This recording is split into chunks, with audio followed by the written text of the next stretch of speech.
म्हणून बोंबलत बसायचं आणि आपणच ऱ्हास करायचा या गोष्टींचा. मूळ विषयांकडे आमचं लक्षच नाही. सगळे विषय भरकटवले जातात, सगळे विषय भरकटवले जातात. आमच्याकडे कोण येतो, आम्हाला पाय जंगलांची पडली नाही, पाण्याची पडली नाही, कशाची पडली नाही, आम्हाला पडली औरंगजेबाची. तो बसला एकटा द्राक्ष खात आणि आम्ही भांडतोय.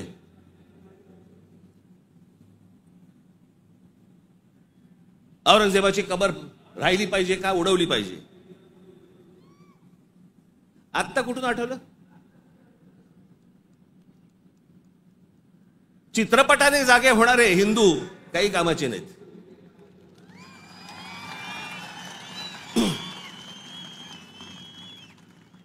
काही कामाचे नाहीत ते. चित्रपट थिएटरमधनं उतरला की हे उतरले.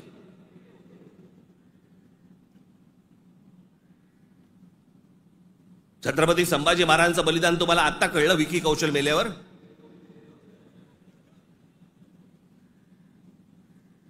अक्षय खन्ना औरंगजेब बनून आल्यावर तुम्हाला औरंगजेब कळायला लागला?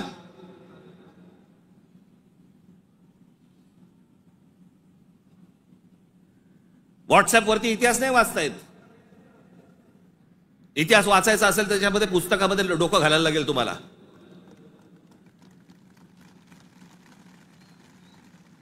कोणीही बडबडायला लागले हल्ली इतिहासावरती. विधानसभेत पण बोलतात. खरं तर त्यांचं काही काम नाही. औरंगजेबावरती बोलतायत. माहिती तरी का औरंगजेब काय प्रकरण होतं? हे बाहेरून आलेले सगळे लोक. औरंगजेबाचा जन्म गुजरात मधला, दाहोद नावाच्या गावामधला औरंगजेबाचा जन्म. आणि मग काय सोपं आहे इतिहासामधनं तुम्हाला जातीपातीमध्ये भिडवून द्यायला. यांना ब्राह्मणांनी साथ दिली, यांना मराठ्यांनी साथ दिली, मग तिकडे मराठी नव्हतेच, मग हे सगळं चोरून ब्राह्मणांनी केलं. हे सगळं बोलणाऱ्यांचा इतिहासाशी काही संबंध नाहीये. त्यांना फक्त राजकीय त्यांचं जे काही पोळी भाजून घ्यायची आहे तेवढंच फक्त काम आहे त्यांचं. त्यांना ना संभाजी महाराजांशी काही कर्तव्य आहे, ना औरंगजेबाशी काही कर्तव्य, ना कोणाशी काही कर्तव्य आहे. तुमची माथी फक्त भडकवायची.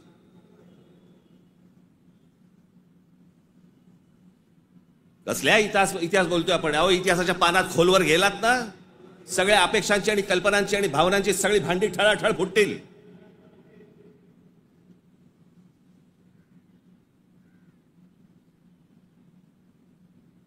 या हिंद प्रांतामध्ये एक अत्यंत कडवट, एक प्रभावी असं एक स्वप्न ज्या व्यक्तीला पडलं त्या आमच्या जिजाऊ साहेब.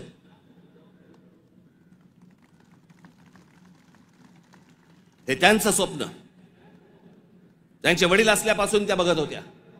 त्यांना समजत नव्हतं हे काय चाललंय. आमचीच लोक ह्या लोकांकडेच का चाकरी करतायत?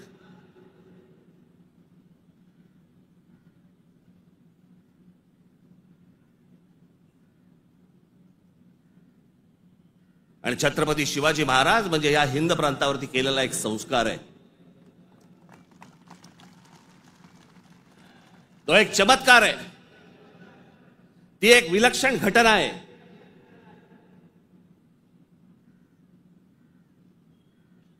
छत्रपती शिवाजी महाराज हा एक विचार आहे. तो विचार जन्माला यायच्या अगोदर या देशाची, या देश कुठचा होता? देश नव्हताच तो. या हिंद प्रांताची काय अवस्था होती, काय परिस्थिती होती?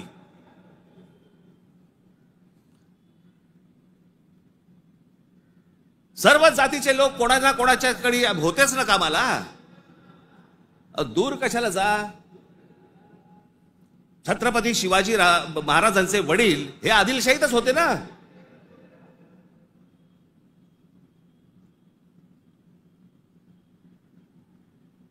त्याच्यानंतर ते निजामशाहीत गेले ना. तो काळ वेगळा होता, तिवाळची परिस्थिती वेगळी होती. त्यांनी का तसे निर्णय घेतले? जे कोणी महाराष्ट्रामधले सरंजामदार होते त्यांच्या विरोधाचाच लढा होता ना शिवाजी महाराजांचा. हे सरंजामदार कोण होते? त्याला जातीत का पाहताय तुम्ही?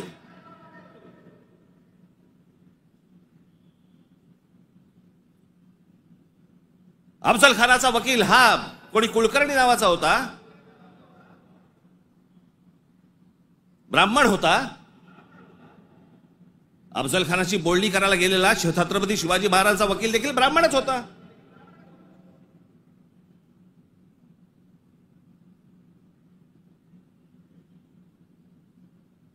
त्यावेळेला सगळीच माणसं वेगवेगळ्या लोकांकडे कामालाच होती.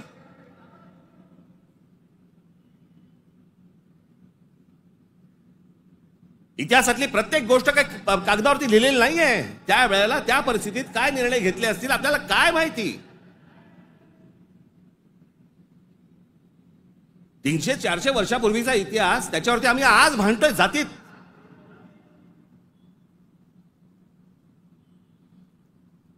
आग्र्याच्या दरबारामध्ये छत्रपती शिवाजी महाराजांच्या समोर संभाजी महाराज असताना संभाजी महाराजांकडनी औरंगजेबाची 5000 मनसबदारी स्वीकारलेली आहे. छत्रपती शिवाजी महाराजांच्या समोर महाराजांची होकार असल्याशिवाय होईल?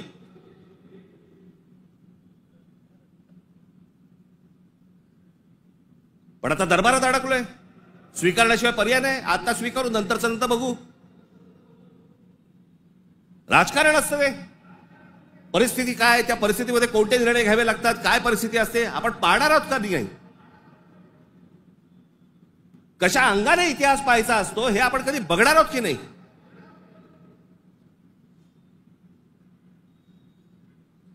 काही कशाचा कशाला माहिती नाही.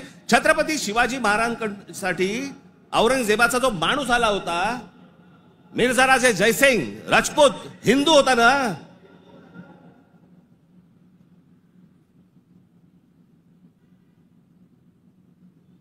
ज्या सिंहगडावरती आमच्या तानाजी मालुसरेंचा आज तिथे मृत्यू झाला, ते कोणाबरोबर लढाई झाला?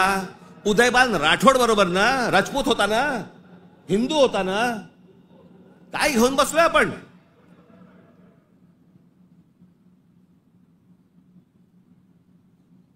कोणत्या काळात जगतो आहोत आपण?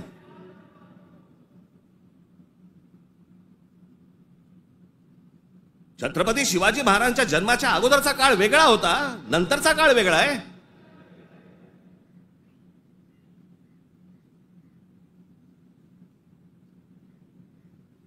मी अनेकदा माझ्या भाषणाबद्दल मी सांगितलंय, परत एकदा सांगतो, औरंगजेब विषय निघालाय म्हणून.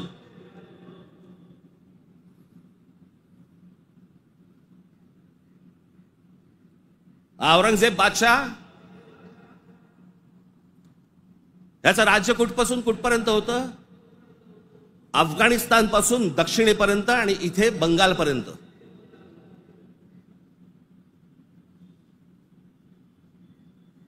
छत्रपती शिवाजी महाराज ज्यावेळेला आग्र्यावरनं निघाले, सुटले,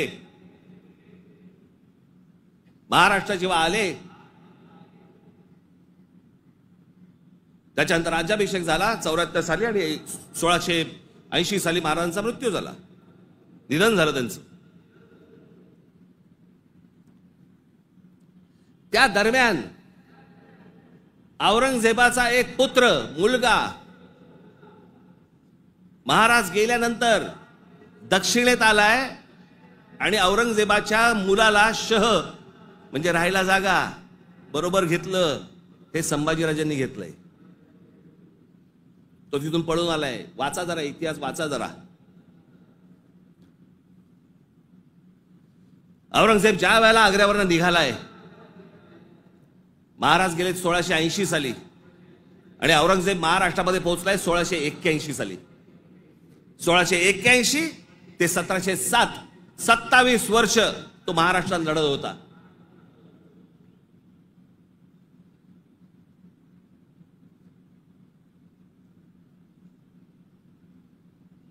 आमच्या संभाजी राजांबरोबर लढला. त्याला क्रूर पद्धतीने मारलं. राजाराम महाराज लढले, संताजी धनाजी लढले आणि आमच्या तारा राणी साहेब लढल्या.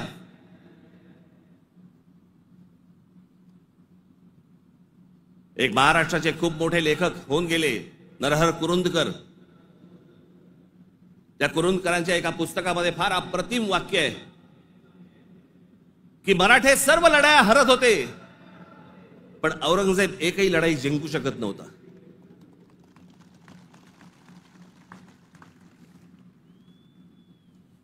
याचं कारण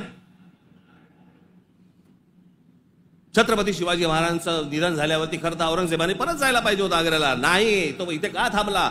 एवढा मोठ्या बलाढ्य प्रदेशाचा राजा, शहनशाह, एका 2.5, 3, 3.5, 4 जिल्ह्याच्या एका राजासाठी इथे ठाण मांडून का बसला?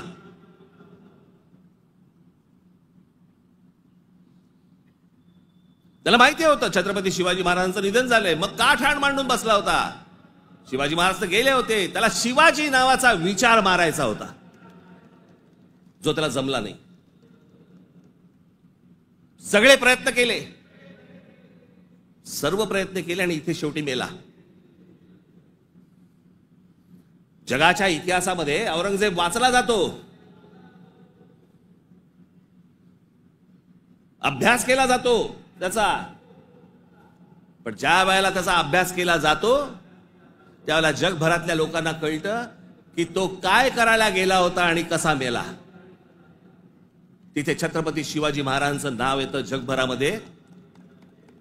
जी कबर आहे ना, जी सजवलेली काढून टाका, कबर नुसती दिसली पाहिजे, आणि तिथे एक मोठा बोर्ड लावा, आम्हा मराठ्यांना संपवायला आलेला औरंगजेब इथे आम्ही गाडला गेला.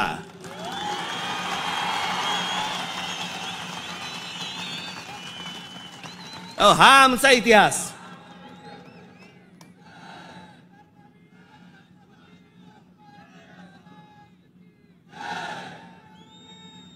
अफजल खान ज्या वेळेला इथे आला, इतिहास कशासाठी वाचायचा? इतिहासातनं बोध घेण्यासाठी वाचायचा.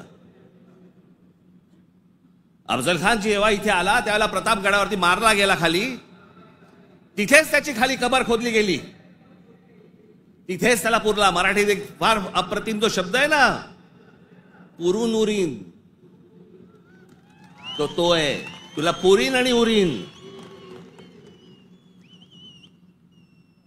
तो जो पुरला त्याला तिकडे अफजल खानाला, तो शिवाजी महाराजांच्या होकाराशिवाय पुरला नसेल. त्याची कबर जी केली आहे ती महाराजांना विचारल्याशिवाय केली नसेल. महाराजांनी सांगितलं असेल, निश्चित करा, जगाला कळू दे कोणाला मारलाय.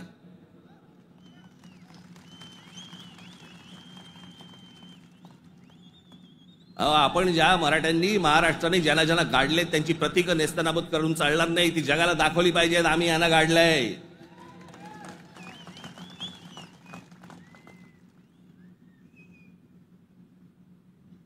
इस्रायलची एक खूप मोठी संघटना आहे मोसाद नावाची, त्यांचं एक पुस्तक आहे. त्या पुस्तकामधली एक ओळ फार अप्रतिम ओळ आहे, आणि त्याच्यात त्यांनी दिलंय की आम्ही अनेक स्मारकं बांधली इथे इस्रायलमध्ये, पण अनेक लोकांची आम्ही स्मारकं बांधली नाहीत. का? कारण ती जर बांधली तर जगामध्ये ते कृत्य आम्ही केलंय असं जगाला कळेल, म्हणून आम्ही नाही बांधली.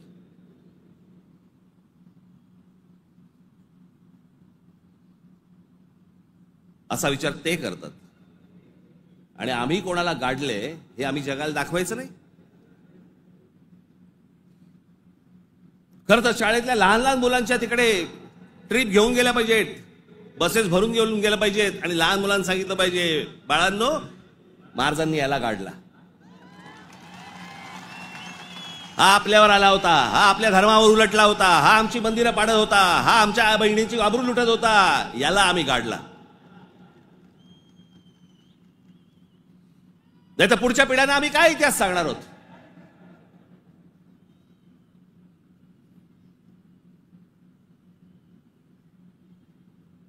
माझं महाराष्ट्रातल्या सर्व तरुणांना आणि तरुणींना माझं सर्वांना सांगणं आहे, खास करून तरुणांना आणि तरुणींना, व्हॉट्सअपवरती इतिहास वाचायचा पहिला बंद करा.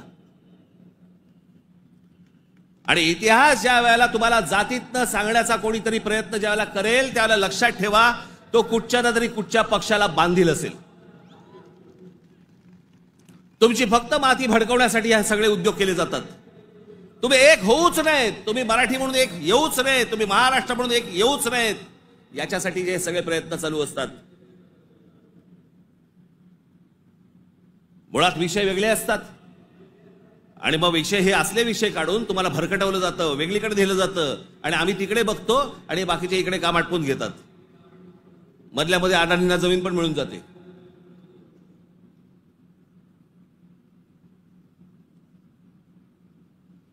मुंबईचा विमानतळ दिला अदानीला, मग अजून कुठचा नवी मुंबईचा दिला अदानीला, मग आता पालघरचा दिला अदानीला, मग तिकडचं बंद दिला अदानीला.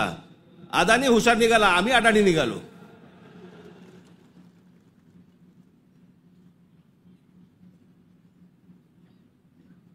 कित्येक गोष्टी आहेत ज्या विधानसभेमध्ये बोलल्या जाऊ नयेत. लाडकी बहीणचं काय झालं?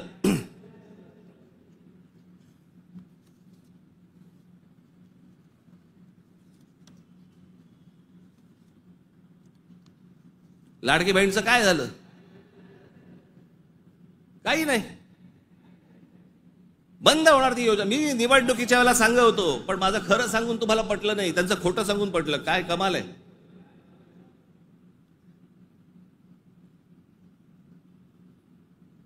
ज्या महत्वाचे जे विषय आहेत, या सगळ्या महत्वाच्या विषयांकडे आपण दुर्लक्ष करायचं आणि दुर्लक्ष करून आम्ही कुठे भरकटायचं, कुठे चाललंय आमचा. विधानसभेमध्ये चर्चा कशावरती? औरंगजेबावर.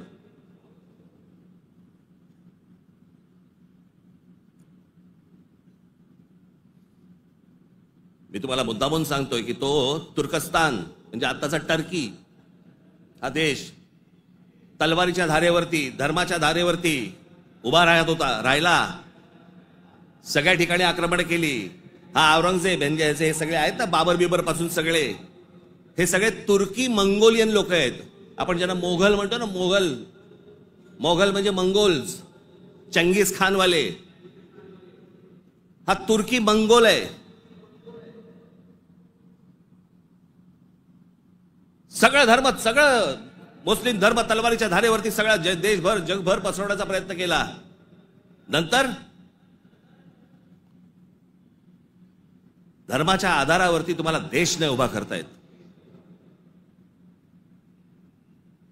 हे अनेक देशांना समजलं. त्यातला पहिला टर्की म्हणजे तुर्कस्तान. तिकडे 1922 साली त्यांच्या पंतप्रधान का काय प्रेसिडेंट जो काय असतो तो, त्याच्यावरती केमाल पाशा नावाचा माणूस आला आणि केमाल पाशाने सगळं अख्खं तुर्कस्तानचं चित्र अख्खं पालटून टाकलं. 1938 साली मला असं वाटतं ते गेले. त्याच्यानंतर जी लोक आली तिथे इस्लाम आता म्हणण्यापुरता आहे तिथे, पण तो आता भाग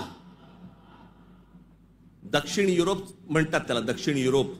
तिकडची परिस्थिती, तिकडची अवस्था जर समजा तुम्ही बघितलीत, म्हणजे त्या सगळ्या ठिकाणी मशिदी आहेत, सगळ्या गोष्टी आहेत, पण तुम्हाला रस्त्यावरती धर्म दिसत नाही. कारण त्याच्या लक्षात आलं की धर्मामुळे देशाची प्रगती होणार नाही. त्यांनी काय काय प्रकार केले? केमाल पाशाने राज्यघटनेत तुर्कीला धर्मनिरपेक्ष राष्ट्र म्हणून घोषित केलं. इस्लामला राज्य धर्माचा दर्जा काढून टाकला. शरिया कायदे रद्द करून स्विस सिव्हिल कोडवर आधारित नवीन कायदा लागू केला. त्याच्यानंतर अरबी लिपीऐवजी लॅटिन लिपी स्वीकारली.